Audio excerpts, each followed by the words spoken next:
జపాన్‌లో టెక్నాలజీతో పాటు ఫుడ్‌కి కూడా చాలా క్రేజ్ ఉంటదనమాట. ఎందుకంత క్రేజ్ అనంటే వీళ్ళు ఫుడ్‌ని యూనిక్‌గా ప్రెజెంట్ చేసే విధానం సీజన్స్ చేంజ్ అయ్యే కొద్దీ ఆ సీజన్‌కి తగినట్టు లేదా టూరిస్ట్ స్పాట్స్ ఉన్నప్పుడు ఆ ప్లేస్‌కి తగినట్టుగా వీళ్ళు స్నాక్స్‌ని కానీ, గిఫ్ట్స్‌ని గానీ ప్రిపేర్ చేస్తారనమాట. సో, నేను మౌంట్ ఫుజీ ఏరియాకెళ్ళినప్పుడు సకురాకి సంబంధించినయి, మౌంట్ ఫుజీకి సంబంధించినవి చూశాను. మొత్తం అవే ఉంటాయి. ఆ నియర్ బై కన్వీనియంట్ స్టోర్‌కెళ్ళినా, మార్కెట్స్‌కెళ్ళినా, ఏ షాప్స్‌కెళ్ళినా కూడా మనకి ఇవే కనపడతాయనమాట.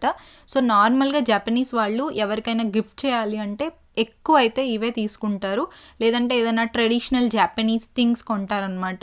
సో, ఇండియాకి మనం వచ్చేటప్పుడు జపాన్ నుంచి ఏమన్నా తీసుకురావాలి యూనిక్‌గా అంటే కష్టం. ఎందుకంటే ఎక్కడో రేర్‌గా దొరుకుతాయి ఆప్షన్స్. మాక్సిమం చాక్లెట్స్ ఉంటాయి. ఇలాంటి డెజర్ట్స్ ఉంటాయి. స్వీట్స్, చాక్లెట్స్ ఉంటాయన్నమాట. సో, ఎక్కడో ఆప్షన్స్ దొరుకుతా ఉంటాయి. సో, ఇలా మేము వెళ్ళినప్పుడే తీసుకుంటా ఉంటాము. సో, అదన్నమాట ఫుడ్ గురించి.